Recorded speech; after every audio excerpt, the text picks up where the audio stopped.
اب وہ نہیں چلانا پرومو، ڈائریکٹ کرو۔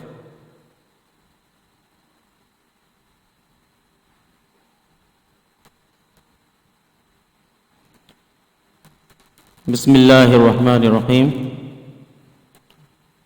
معذرت چاہتے ہیں کہ کچھ پرابلم آ گئی تھی، آپ تک میری آواز تو پہنچ رہی تھی مگر لیڈ کی خرابی کی وجہ سے، کچھ ٹیکنیکل خرابی کی وجہ سے آپ تک میری تصویر نظر نہیں آ رہی تھی۔ دوبارہ مختصر سی تلاوت کر کے اس پروگرام کا دوبارہ آغاز کرتے ہیں۔ آپ نے تلاوت و سماعت فرمائی لی ہوگی، مختصر سی تلاوت کرتے ہیں تاکہ یہ کنٹینیو ہماری محفل تلاوت قرآن مجید سے لے کر آخر تک جو علم دین کی اہمیت ہے انشاءاللہ اس کو ہم سماعت فرمائیں۔ اعوذ باللہ من الشیطان الرجیم، بسم اللہ الرحمن الرحیم۔ الحمد للہ رب العالمین، الرحمن الرحیم، مالک یوم الدین، ایاک نعبد و ایاک نستعین، اہدنا الصراط المستقیم، صراط الذین انعمت علیہم غیر المغضوب علیہم ولا الضالین۔ اللہ تعالی ہم سب کو قرآن پاک سمجھ کر صحیح تلفظ کے ساتھ پڑھنے کی توفیق عطا فرمائے۔ سارا قرآن شریف پڑھ لینا باعث ثواب ہے، مگر اس قرآن پاک کی ایک آیت کو سمجھ کر پڑھنا یہ پورے قرآن پاک پڑھنے سے زیادہ افضل ہے۔ علماء اکرام یہی فرماتے ہیں۔ اللہ تعالی ہم سب کو قرآن پاک سمجھ کر پڑھنے کی توفیق عطا فرمائے۔ آئیے چند اشعار حمد باری تعالیٰ کے پیش کرتے ہیں، اس کے بعد انشاءاللہ حضور اکرم صلی اللہ تعالیٰ علیہ وسلم کے حضور ہدیہ نعت پیش کریں گے۔ اس کے بعد انشاءاللہ کچھ اسباق ہیں جو میں آپ کو سناؤں گا انشاءاللہ، تو جب آپ کو میں سناؤں گا تو مجھے بھی یاد ہو جائیں گے اور آپ تک بھی وہ علم کی باتیں پہنچ جائیں گی۔ پڑھیے اللہ اللہ اللہ اللہ اللہ اللہ اللہ اللہ اللہ اللہ اللہ اللہ اللہ اللہ اللہ۔ حسبی ربی جل اللہ، ما فی قلبی غیر اللہ، حسبی ربی جل اللہ، ما فی قلبی غیر اللہ، نور محمد صلی اللہ، لا الہ الا اللہ، اللہ اللہ اللہ اللہ اللہ اللہ اللہ اللہ اللہ اللہ اللہ اللہ اللہ اللہ اللہ۔ کون مقام میں ہے اللہ، دونوں جہاں میں ہے اللہ، کون مقام میں ہے اللہ، دونوں جہاں میں ہے اللہ، جسم میں جا میں ہے اللہ، لا الہ الا اللہ، اللہ اللہ اللہ اللہ اللہ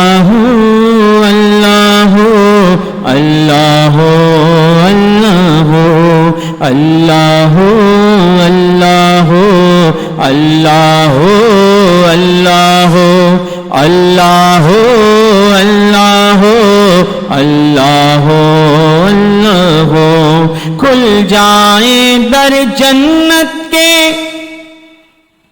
دوزخ کی سب آگ بجھے دل سے کوئی ایک بار کہے لا الہ الا اللہ اللہ اللہ اللہ اللہ اللہ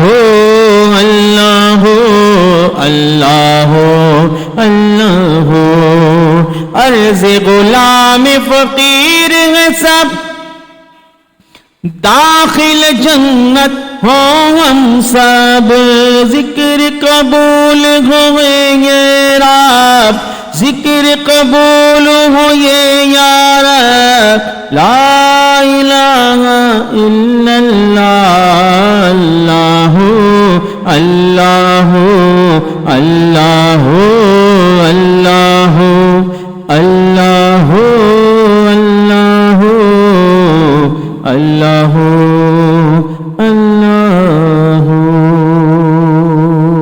اللہ اللہ تو ہم کرتے ہیں لا الہ الا اللہ ہم کرتے ہیں کاش اگر ہم اس کو صحیح معنوں میں سمجھ کر کریں تو انشاءاللہ ہماری زندگی بھی سنور جائے گی اور آخرت بھی سنور جائے گی۔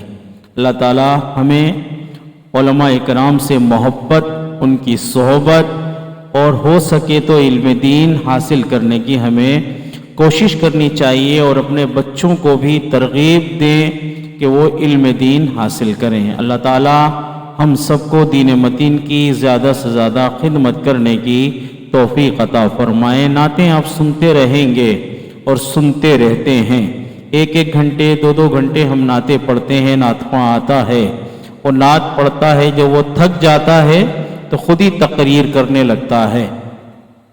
مگر کبھی آپ نے دیکھا کہ کسی عالم دین کو آپ نے تقریر کرنے کے لیے بلایا ہو یا جمعے میں آپ جاتے ہوں، وہ بیچارہ پورے ہفتے تیاری کرتا ہے اور 1 گھنٹے 1.5 گھنٹے یا پونا گھنٹہ وہ تقریر کرتا ہے، آپ نے کبھی دیکھا اسے کہ وہ بیچ میں نعتیں پڑھنے لگا ہو یا سبحان اللہ ماشاءاللہ کی وجہ سے اپنی آواز کو وہ بچا رہا ہو؟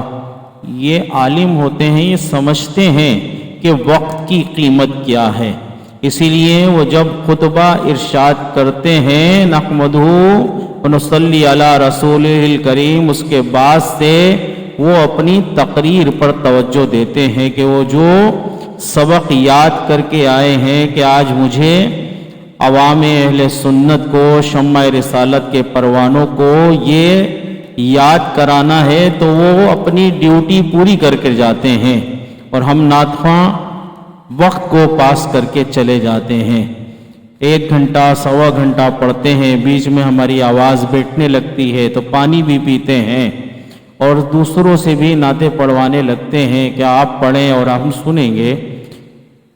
تو ہمیں چاہیے کہ ہم علماء کو زیادہ فوقیت دیں، جہاں کہیں محفلوں کا اہتمام ہو تو وہاں پر ہمیں چاہیے کہ ہم علماء اکرام کو زیادہ فوقیت دیں، ان کی بات توجہ سے سنیں، وہی ہمارے لیے ذریعہ آخرت ہوگی، کیونکہ علم دین حاصل کرنا فرض ہے، کتنا؟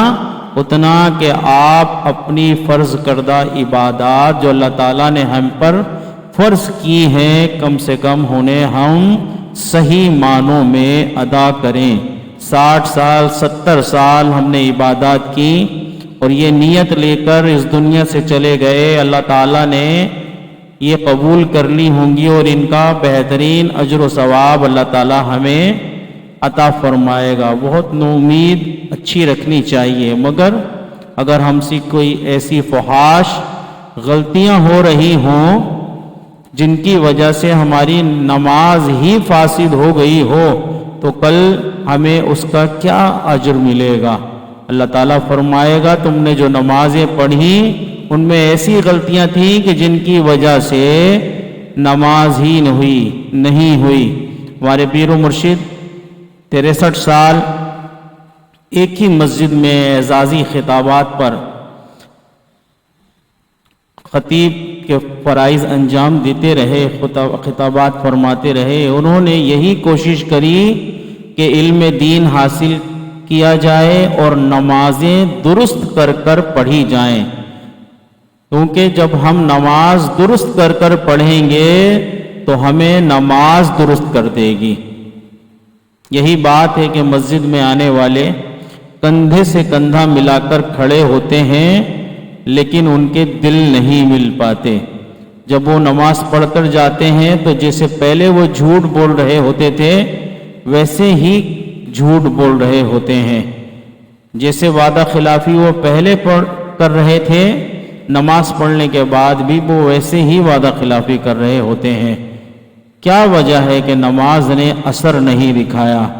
علماء فرماتے ہیں کہ یہی وجہ ہے کہ انہوں نے نماز درست طریقے سے نہیں پڑھی۔ اگر درست طریقے سے پڑھی ہوتی تو نماز انہیں درست کر دیتی۔ اللہ تعالی ہم سب کو علم دین حاصل کر کے اپنی عبادات کو صحیح طور پر ادا کرنے کی اللہ تعالی ہمیں توفیق اور سعادت عطا فرمائے۔ اس بات پر ایک بات یاد آ گئی، مرشد کریم ایک واقعہ سنایا کرتے تھے۔ اعلیٰ حضرت عظیم البرکت مجدد دین و ملت شاہ احمد رضا خان فاضل بریلوی رضی اللہ تعالی عنہ کا کہ ایک شخص تھا، اس نے اپنی بیوی کو یہ کہہ کر طلاق دی کہ اگر تو نے نماز پڑھ لی تو تجھ پر 3 طلاق۔ وہ تھکا ہوا آیا تھا، باہر سے غصے میں تھا، اس نے پانی مانگا یا کھانا مانگا، یعنی کھانے یا پانی کی پینے کی چیز مانگی، تو نماز کا وقت جا رہا تھا۔ تو ان کی زوجہ نے کہا کہ نماز کا وقت جا رہا ہے، پہلے میں نماز پڑھ لوں پھر تمہیں کھانا دیتی ہوں۔ وہ غصے میں تھے تو انہوں نے یہ کہہ دیا، اور علم کی کمی کی باعث یہ کہہ دیا کہ اگر تو نے نماز پڑھی تو تجھ پر 3 طلاق، اور طلاقیں بھی 3۔ اب کہہ تو دیا، اب وہ ان سے بہت پریشان تھی وہ زوجہ، وہ خود چاہتی تھی کہ اس آدمی سے مجھے اللہ تعالیٰ چھٹکارا عطا فرما دے۔ غصہ کیا کرتے تھے یا کچھ ایسی بات ہوگی، تو انہوں نے نماز پڑھ لی کہ چلو اس وجہ سے ہی میرا اس آدمی سے چھٹکارا مجھے اللہ تعالیٰ عطا فرما دے گا۔ نماز انہوں نے پڑھ لی۔ اب یہ بڑے پریشان اپنے دوستوں کے پاس گئے، کہنے لگے یار ایسے ایسے کر دیا۔ وہ علماء اکرام کے پاس لے کے گئے تو سب نے یہی کہا، یہی فتویٰ دیا کہ بھائی تم نے نماز کو مقید کر دیا تھا طلاق کے لیے، کہ نہیں یہ کہہ کر طلاق دی تھی کہ اگر تو نے نماز پڑھ لی تو تجھ پر 3 طلاق، تو انہوں نے نماز پڑھ لی، لہٰذا فتویٰ دے دیا گیا کہ طلاق ہو گئی۔ ان کے جو قریبی دوست تھے انہوں نے کہا کہ چلو ہم اعلیٰ حضرت بریلی شریف بھی چلتے ہیں اعلیٰ حضرت کے پاس۔ ان سے بھی اس نے کہا یار سب نے یہی فتویٰ دیا ہے، وہ کیا انوکھا فتویٰ دیں گے؟ بہرحال وہ لے کر چلے گئے، بریلی شریف پہنچے، نماز کا وقت تھا، نماز پڑھی۔ اب یہ حجتی تھے تھوڑے سے، انہیں کہیں امرتیاں نظر آ گئیں، تو کہنے لگا پہلے میں امرتیاں کھاؤں گا، بعد میں پھر میں وہاں جاؤں گا۔ بھوک لگ رہی تھی انہیں۔ وہ دوست نے بولا بھائی وہ وقت نکل جائے گا اعلیٰ حضرت سے ملاقات کا، تم ایسا کرو میں وعدہ کرتا ہوں تمہیں واپسی میں تمہیں امرتیاں کھلا دوں گا، پہلے جس مسئلے کے لیے آئے ہیں وہ مسئلہ حل کرا لیتے ہیں۔ بہرحال یہ چلا گیا۔ تو جب یہ محفل میں پہنچا اعلیٰ حضرت عظیم البرکت کی جہاں پر آپ ملاقات فرما رہے تھے، تو وہاں پر کوئی امرتیاں لے کر آ گیا۔ اعلیٰ حضرت عظیم البرکت نے فرمایا کہ بھائی یہ سب میں بانٹ دو، تقسیم کر دو۔ وہ سب میں تقسیم کرنے لگے، ایک ایک اندازہ لگایا انہوں نے کہ ایک ایک اگر دیں گے تو سب میں پوری ہو جائیں گی۔ تو جب ان کی باری آئی تو اعلیٰ حضرت عظیم البرکت نے دیکھا کہ اس شخص کے پاس آئے، وہ جو دے رہے تھے، بانٹ رہے تھے، انہوں نے کہا کہ بھائی ان کا زیادہ دل چاہ رہا ہے، انہیں 2 دے دو۔ اب یہ بات سنی تو بڑے دل میں بڑا سوچنے لگے، یہ تو میرے خیال میرے دل میں آیا تھا، یہ بات تو بڑی دور ہوئی تھی، اعلیٰ حضرت نے سن بھی لی میرے دل کا حال، اور مجھے 2 امرتیاں مل گئیں۔ وہ مسکرانے لگے، دوست بھی ان کے، دیکھا اعلیٰ حضرت کو، تمہارا دل چاہ رہا تھا تو میں 2 دلوا دی۔ بہرحال قصہ مختصر، جب ان کی باری آئی تو انہوں نے اپنا پورا ماجرا پیش کیا۔ آپ نے کہا، ارشاد فرمایا کہ وہ جو فتوے ہیں وہ مجھے دکھاؤ، تو فتوے دیے گئے۔ بولے بھائی جو آپ نے کہا اور جو فتوے ہیں اسی کے مطابق ہیں، طلاق تو اس فتوے کے مطابق جو آپ کہہ رہے ہیں ہو گئی، مگر میرے دل میں گنجائش ہے، اگر ہو سکے تو اپنی زوجہ کو میرے پاس لے آؤ، میں ان سے ان کی نماز سنوں گا، پھر میں تمہیں کوئی جواب دوں گا۔ یہ گئے اور دوسری گاڑی سے واپس فوراً زوجہ کو لے کر آ گئے۔ اعلیٰ حضرت عظیم البرکت نے پردے میں رہتے ہوئے ان سے، خاتون سے کہا کہ اپنی نماز سنائے بیوی۔ تو صرف سورہ فاتحہ میں اتنی غلطیاں تھیں فوش کہ جن کی وجہ سے نماز ہی نہیں ہوتی۔ جب نماز سنی سورہ فاتحہ، بولا بی بی بس رہنے دیں، آگے نہیں، سورہ فاتحہ ہی میں نے سن لی آپ کی۔ تو آپ نے لکھا کہ بی بی کو یہ کہہ کر طلاق دی تھی کہ نماز اگر تم نے پڑھ لی تو تم پر طلاق، تو انہوں نے نماز جو پڑھی وہ ہوئی نہیں، لہٰذا جب نماز نہیں ہوئی تو طلاق بھی نہیں ہوئی۔ تو کہنے کا مقصد یہ ہے کہ ہمارے پیر و مرشد نے یہ واقعہ سنا کر ہمیں اور سوچنے پر مجبور کر دیا کہ ہمیں چاہیے کہ ہم اپنی نمازیں درست کر لیں، اور یہی کوشش رہی کہ جب ہمارے پیر و مرشد نمازیں پڑھا کرتے تھے تو ہم انہیں دیکھا کرتے تھے کہ وہ نماز کس طرح پڑھ رہے ہیں۔ انہوں نے اپنے عمل سے، اپنے کلام سے یہی کوشش کی کہ ہماری نمازیں درست ہو جائیں۔ اللہ تعالی ہمیں نمازیں اور عبادات صحیح طریقے سے کرنے کی توفیق عطا فرمائے۔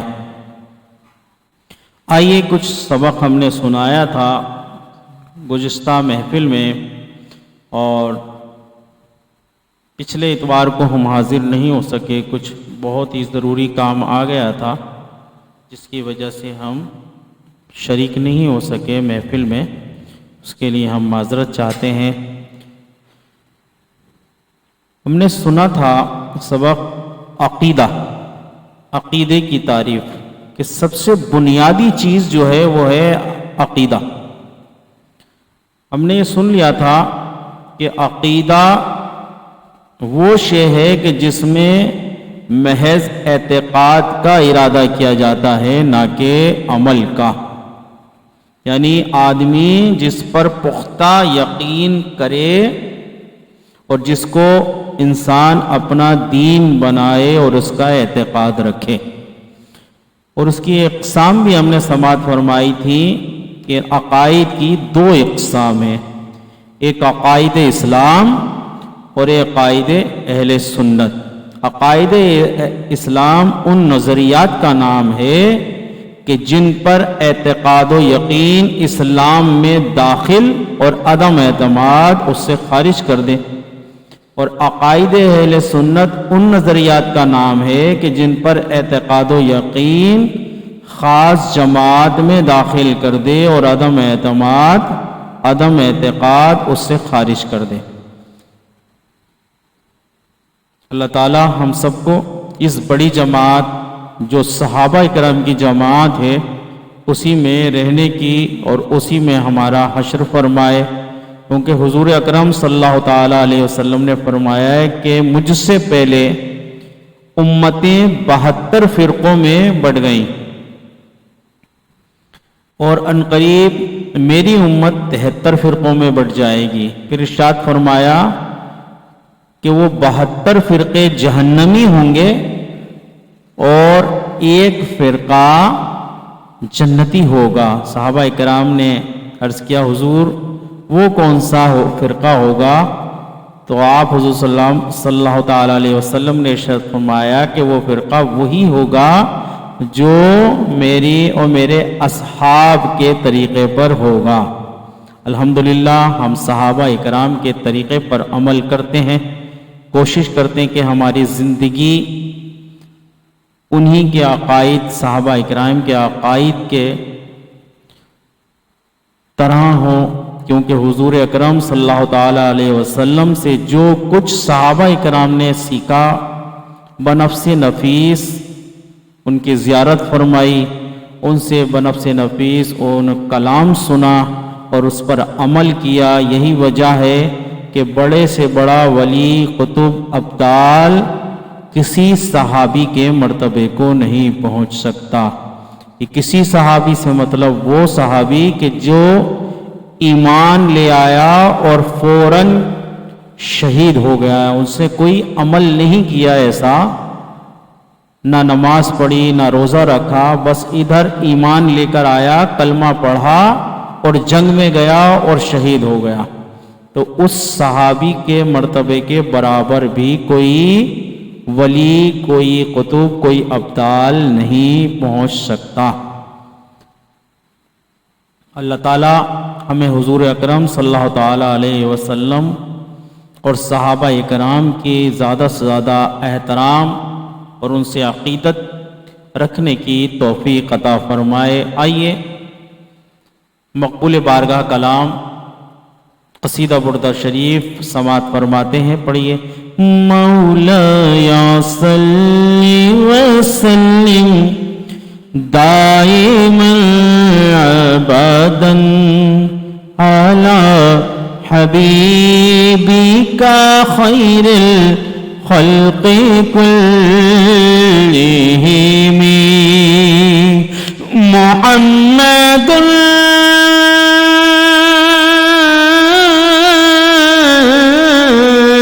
محمد سید الکونین والثقلین والفریقین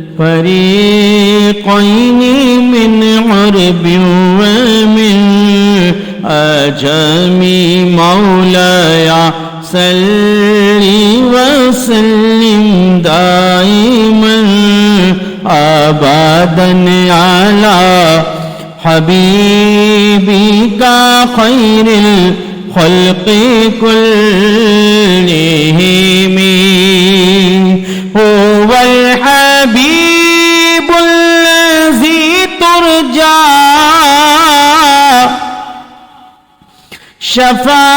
شفاعته لكل هول من الأهوال مقتحم مولایا صلی وسلم دائما ابدا علی حبیبک خیر الخلق کلہم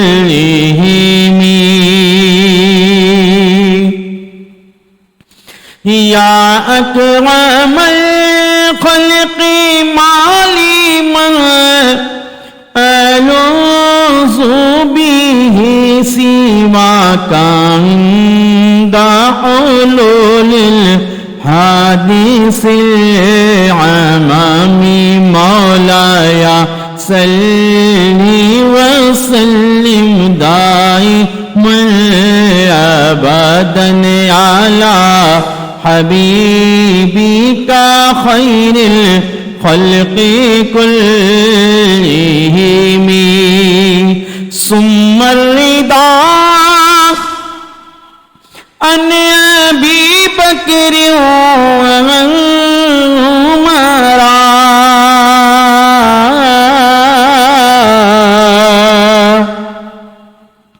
ثم الرضا عن أبي بكر وعن عمر وعن علي وعن عثمان ذي الكرم مولاي صل وسلم دائما أبدا على حبيبك خير الخلق كلهم على حبيبك خير الخلق كلهم. یہ جو شعر میں پڑھنے جا رہا ہوں، جنہوں نے قصیدہ بردا شریف لکھا انہوں نے اس کی تشریح کرتے ہوئے یہ ارشاد فرمایا کہ میرے آقا اگر اللہ تعالیٰ آپ کو آپ کی شان کے مطابق تمام معجزات عطا فرماتا، اور پھر ارشاد فرمایا کہ تمام معجزات، یعنی کہ آپ فرماتے ہیں کہ قرآن پاک کا نازل ہونا، معراج شریف اور کچھ معجزات کے علاوہ میرے آقا کی شان اس سے کہیں اعلیٰ ہے. اللہ تعالیٰ نے جو انہیں مقام عطا فرمایا ہے، کہ جو مقام اللہ تعالیٰ نے عطا فرمایا ہے، اگر معجزات میرے آقا کے مقام کے مطابق اللہ تعالیٰ ارشاد تمام عطا فرماتا تو کوئی ادنا امتی صرف حضور آپ کا نام لے کر بوسیدہ ہڈیوں پر دم کر دیتا، پھونک دیتا تو اس میں جان پڑ جاتی. وہ شعر یہ ہے: لو نسبت قدره آیاته عظما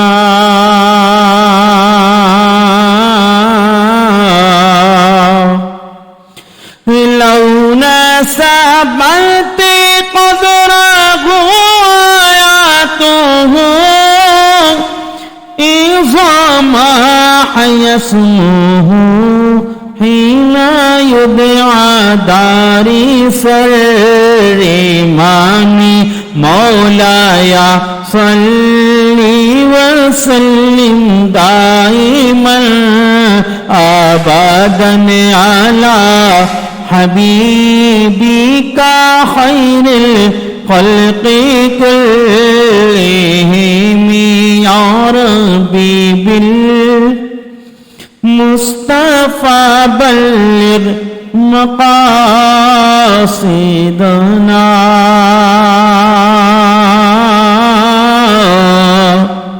دعا یہ شعر ہے، اس کو پڑھتے ہوئے سنتے ہوئے اپنے ہاتھوں کو بلند کریں. اللہ تعالیٰ ہمارے دلوں میں جو جو نیک مقاصد ہیں، اللہ تعالیٰ اس شعر کی برکت اور اس محفل کی برکت سے وہ تمام نیک مقاصد اللہ تعالیٰ ہمارے پورے ہو جائیں. ہمیں ان میں کامیابی اور کامرانی سے اللہ تعالیٰ سرشار فرمائے، سرفراز فرمائے. یا ربی بالمصطفیٰ بلغ مقاصدنا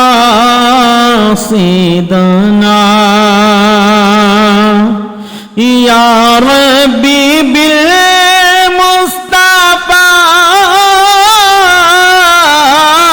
یا ربی بالمصطفیٰ بلغ مقاصدنا واغفر لنا ما مضى يا واسع الكرم مولاي صل وسلم دائما ابدا على حبيبك خير الخلق كلهم على حبيبك خير الخلق كلهم.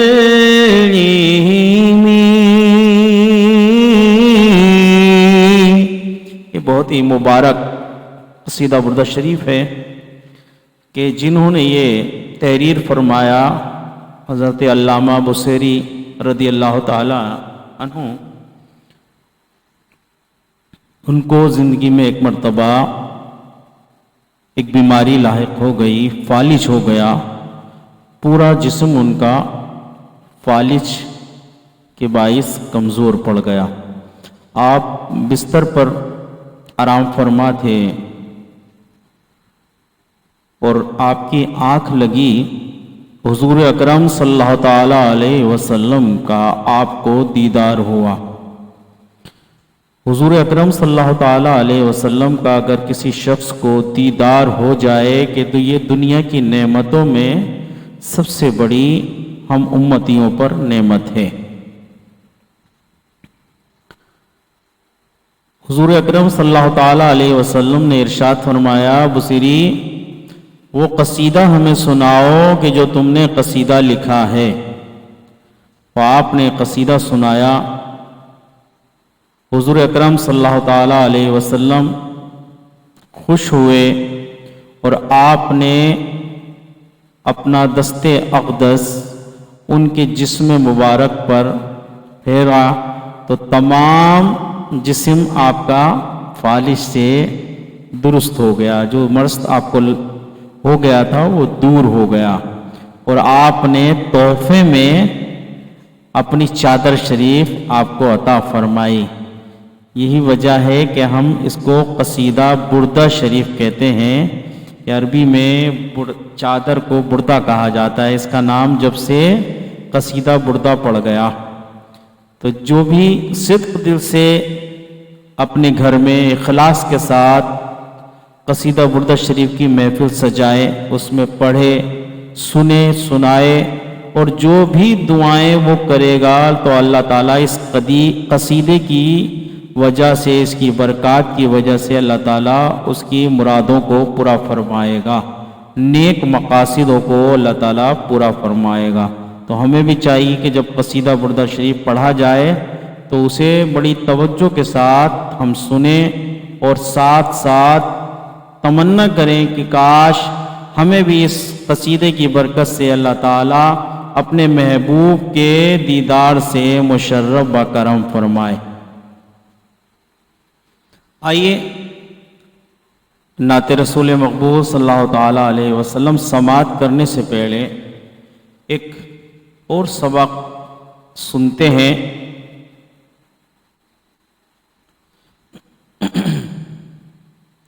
ہم نے ابھی تک سنا کہ عقائد کی اقسام کتنی ہیں، عقائد اسلام اور عقائد اہل سنت۔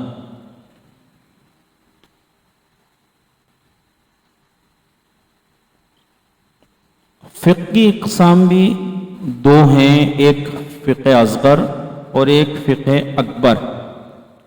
فقہ اکبر جس میں عقائد اسلام کو دلائل کے ساتھ جانا جائے، اس علم کو علم کلام کہتے ہیں، اور اس سے وابستہ علماء کو علماء متکلمین کہتے ہیں، اور ان مسائل کو اصول کہا جاتا ہے۔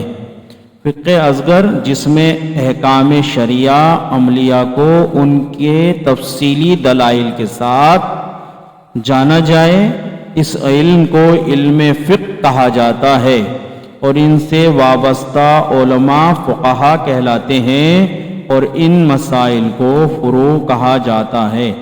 دلائل عقائد چار ہیں، یا قرآن، سنت، عقل سلیم اور سواد اعظم۔ قرآن اللہ تعالیٰ کا فرمان ہے، ھدی للمتقین، یعنی یہ متقین کے لیے ہدایت ہے۔ نمبر دو سنت، اللہ تعالیٰ کا فرمان ہے، وما آتاکم الرسول فخذوہ وما نہاکم عنہ فانتہوا، یعنی یہ رسول جو تمہیں دیں اسے لے لو، اور جس سے منع کریں اس سے رک جاؤ۔ نمبر تین عقل سلیم۔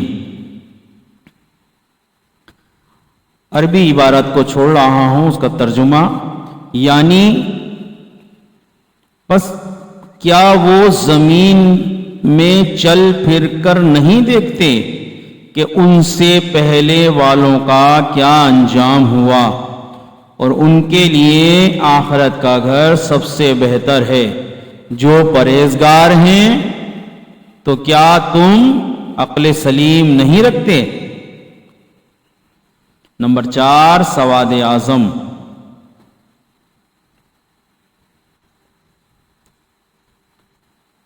یعنی حضور اکرم صلی اللہ تعالیٰ علیہ وسلم نے ارشاد فرمایا، اللہ تعالیٰ میری امت کو کبھی گمراہی پر جمع نہیں کرے گا، اور اللہ کا دست رحمت اس طرح جماعت پر قائم رہتا ہے۔ پس بڑی جماعت کی پیروی کرو جو علیحدہ ہوا جہنم میں علیحدہ کیا گیا۔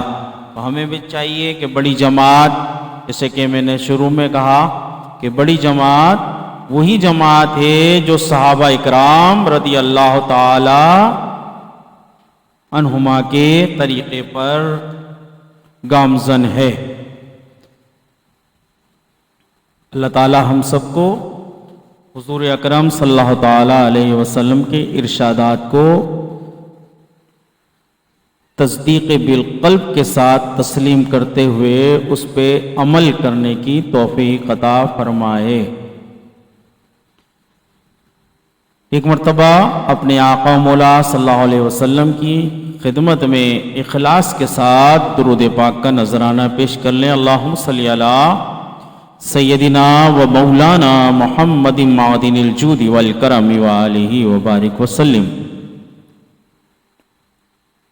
یہ جو کچھ میں آپ کے سامنے اپنے اسباق دہرا رہا ہوں، میری نیت یہی ہے کہ یہ اسباق مجھے بھی یاد ہو جائیں اور آپ تک بھی یہ پہنچ جائیں، تاکہ آپ بھی اسے سماعت فرما کر اپنی زندگی میں اس پر عمل کر کے خوب اللہ تعالیٰ کی برکات، رحمتوں اور حضور اکرم صلی اللہ تعالیٰ علیہ وسلم کے ارشادات پر عمل کر کے اپنی زندگی کو سنواریں۔ برکتوں اور رحمتوں والی زندگی اللہ تعالیٰ ہم سب کو عطا فرمائے۔ لگاتے ہیں نعرہ یہ ایمان والے، لگاتے ہیں نعرہ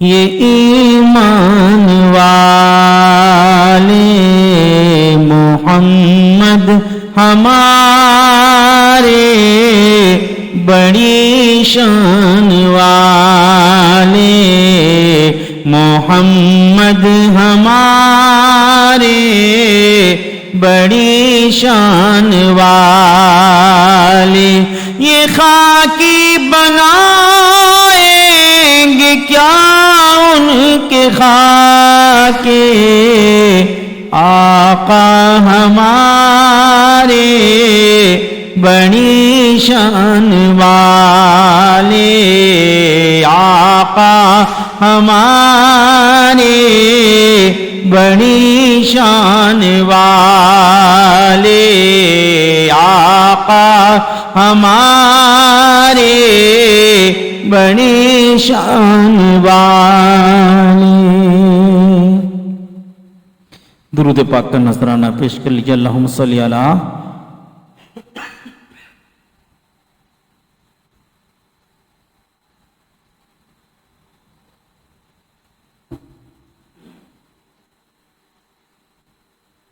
آقا کی شان اتنی اعلیٰ ہے کہ آپ سوچ بھی نہیں سکتے، ہم بیان ہی نہیں کر سکتے کہ آقا کی شان کیسی ہے۔ اللہ تعالیٰ نے جس نبی کو اپنا محبوب بنایا ہو اور جس کے قصیدے تمام انبیاء اکرام پڑھتے ہوں، جس کی امت میں پیدا ہونے کی دعائیں کرتے ہوں، اس نبی کو اللہ تعالیٰ نے کتنا حسین و جمیل بنایا ہوگا۔ تو کوئی کیا شک کوئی شخص کیا ان کی خاکیں بنا سکتا ہے؟ اللہ تعالیٰ نے ان کو بے مثل بنایا ہے۔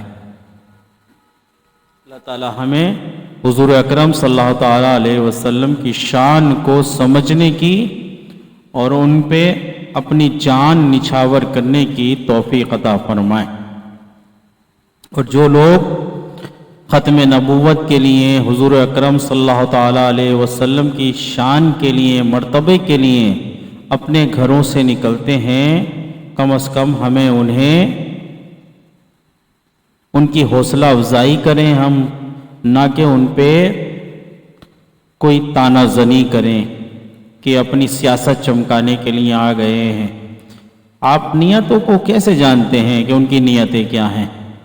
وہ اپنے آقا کے لیے نکلے ہیں۔ ہمیں بھی چاہیے کہ ہم گھر پر بیٹھ کر باتیں نہ بنائیں، ہم بھی ان کے ساتھ قدم بقدم ملا کر صدق دل کے ساتھ اپنی آقا کی شان کے لیے باہر نکلیں، تاکہ گستاخوں کو پتہ لگ جائے کہ حضور اکرم صلی اللہ تعالیٰ علیہ وسلم کے امتی ان پر جان دینے کے لیے پیچھے نہیں ہٹتے، جان دینے سے پیچھے نہیں ہٹتے۔ یہ شیوا ہی نہیں ہے با وفاؤں کا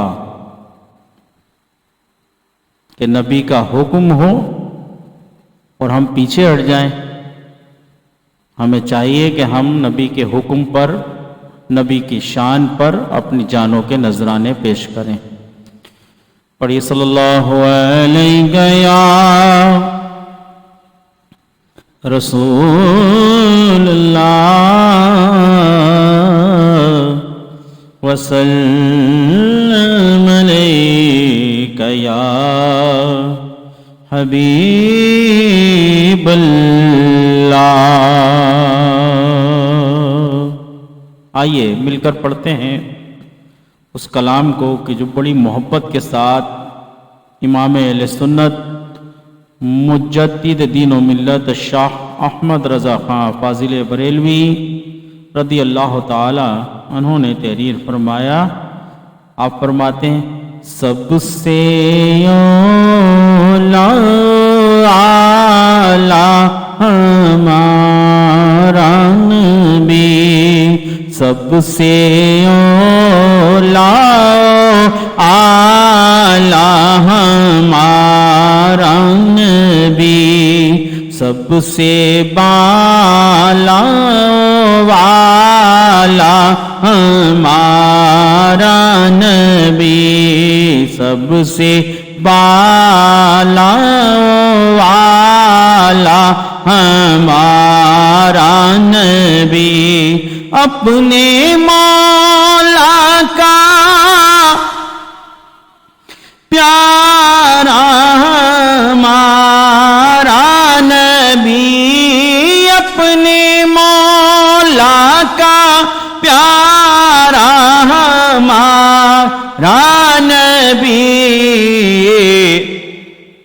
دونوں عالم کا دولہا ہمارا نبی، دونوں عالم کا دولہا ہمارا نبی، سب سے اعلیٰ ہمارا نبی، بزم آخر کا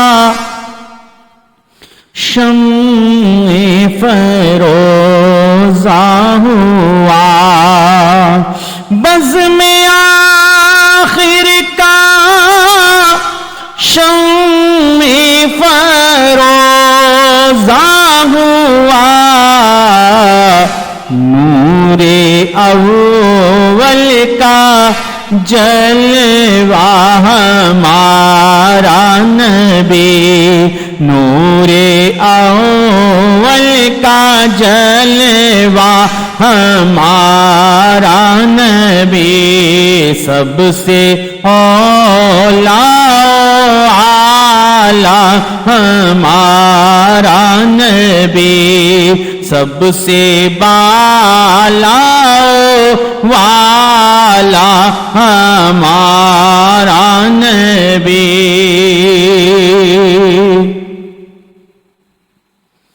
جس کو شایا ہے عرش خدا پر جلوس،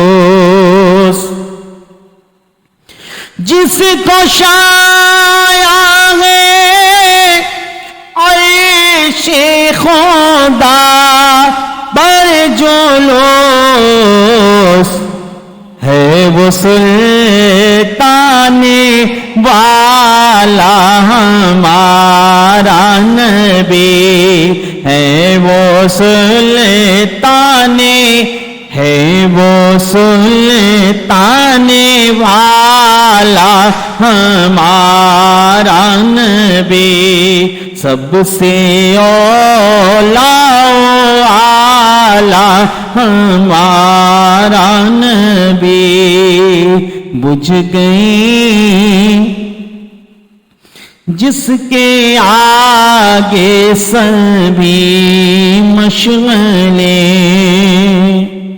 بجھ گئی جس کے آگے سبھی مشغلیں، شمع وہ لے کر آیا ہمارا نبی، شمع وہ لے کر آیا ہمارا نبی، جس کے تلے وہ کا دھون ہے آب حیات، جس کے تلے وہ کا دھون ہے آب حیات، ہے وہ جان مسیحا، ہے وہ جان مسیحا ہمارا نبی۔ جب آپ حضور اکرم صلی اللہ تعالی علیہ وسلم وضو فرمایا کرتے تھے تو صحابہ اکرام آپ کے وضو کا پانی زمین پر نہیں گرنے دیا کرتے تھے، بڑھ بڑھ کر شوق سے اپنے ہاتھوں میں، اپنے دامنوں میں وہ پانی سما لیا کرتے تھے، اور جن کو یہ میسر نہیں آتا تھا وہ پانی، وہ دوسرے سے اپنے ہاتھوں کو مس کر کر اپنے جسم پر پھیر لیا کرتا تھا۔ اعلیٰ حضرت اسی لیے تو فرما رہے ہیں کہ جن کے طلبوں کا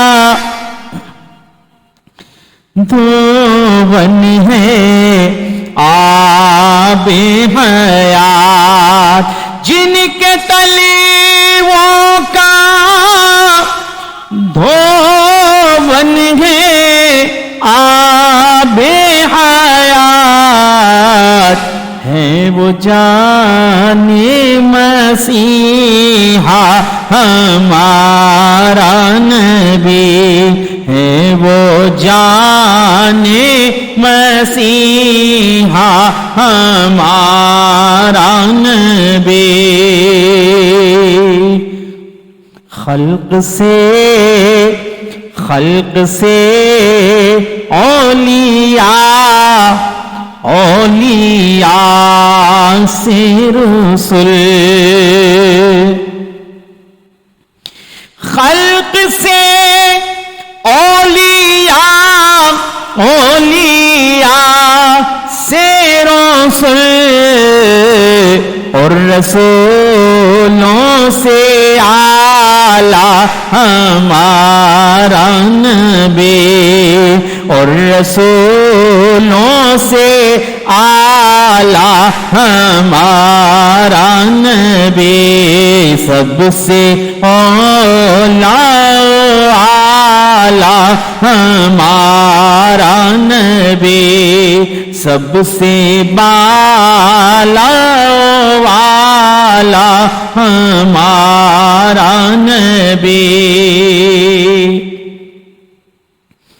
جس کی دو بوندیں ہیں کوثر و سلسبیل جس کی دو بوندیں ہیں کوثر و سلسبیل جس کی دو بوندیں ہیں کوثر و سلسبیل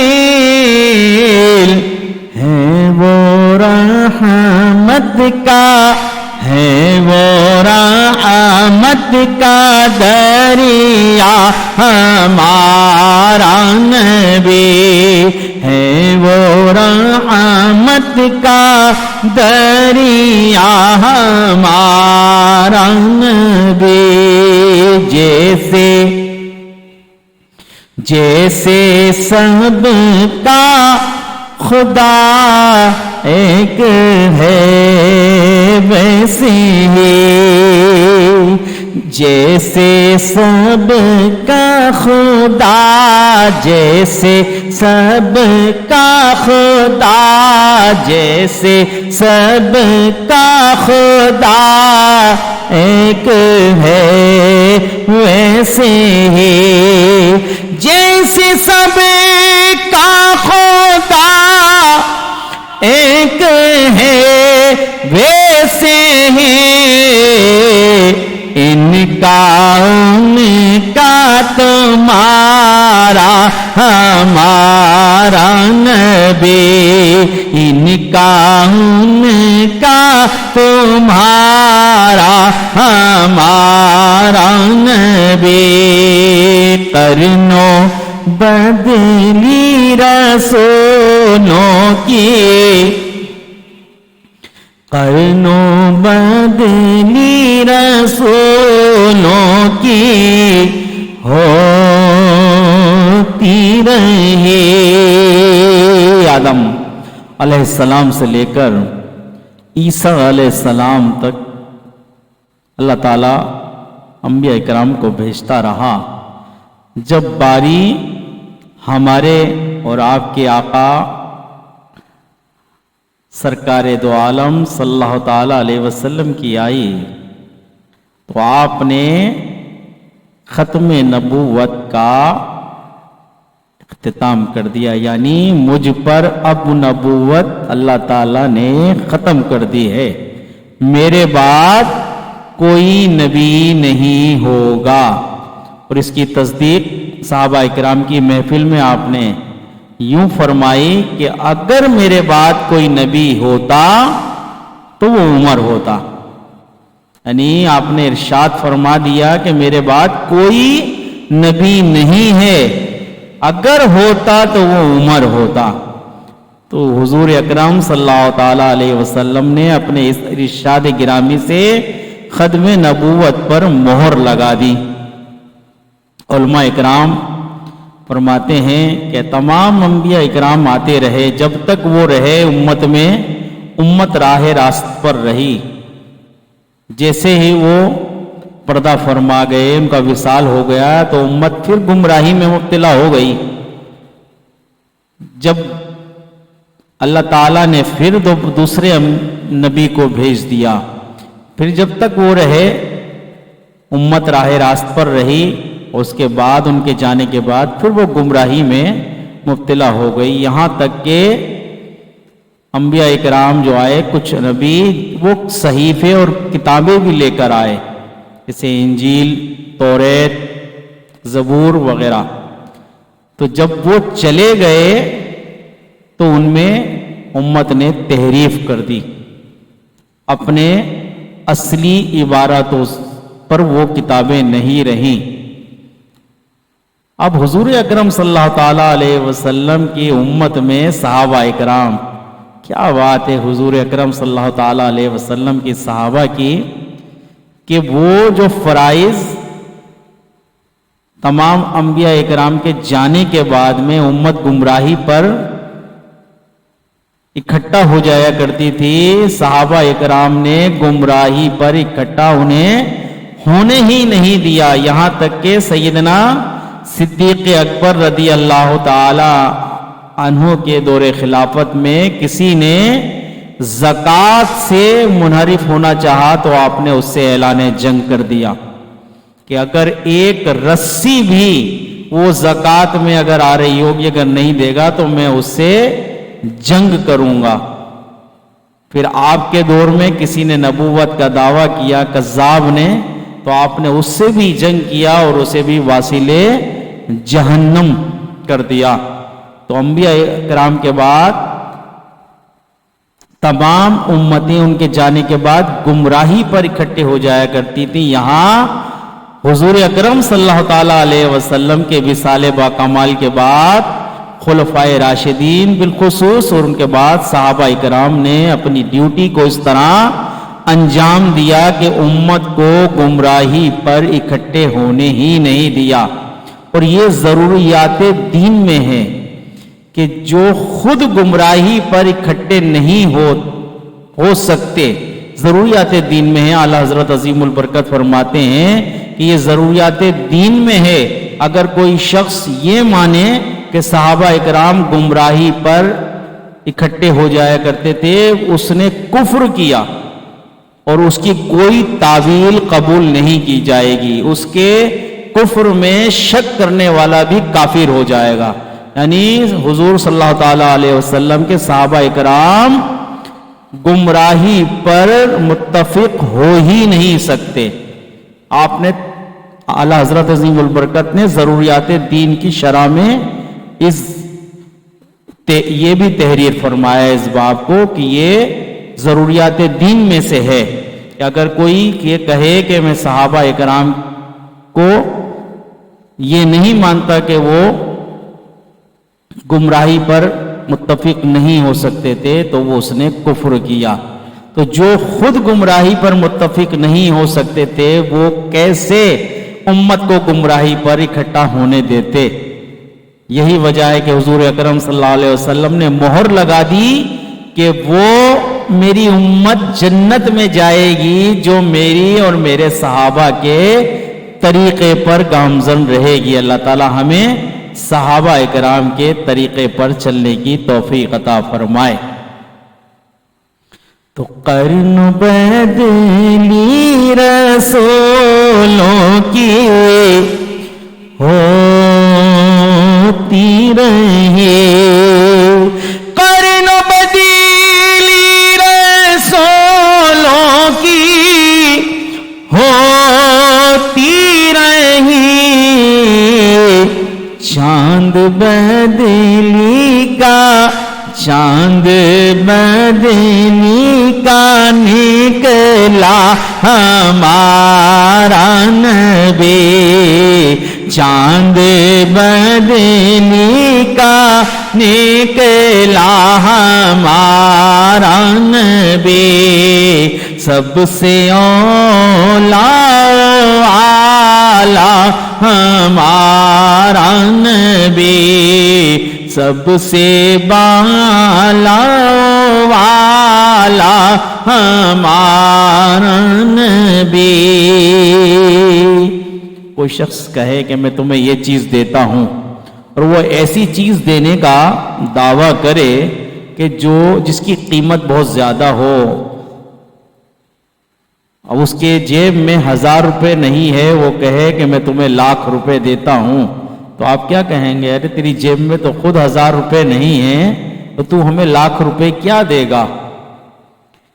تو کہیں گے نا کہ ابے منہ چاہیے دینے والے کا، تیرا منہ ہے ایسا۔ تو یہی بات اعلیٰ حضرت عظیم البرکت ارشاد فرما رہے ہیں، پڑھیے، سب سے اعلیٰ ہمارا نبی، کون دیتا ہے، کون دیتا ہے دینے کو منہ چاہیے، کون دیتا ہے، کون دیتا ہے دینے کو منہ چاہیے، کون دیتا ہے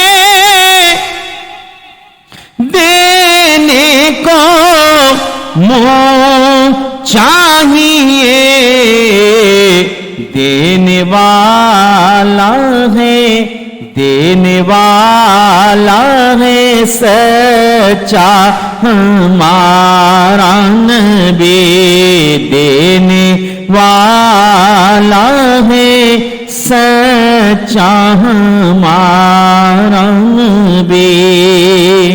ایک معجزہ تحریر فرمایا اعلی حضرت عظیم البرکت نے، اس کو پڑھتے ہیں اور ایک دو اشعار اور ملا کر پڑھنے کے بعد انشاءاللہ مقطع پیش کر کے آپ سے اجازت چاہیں گے۔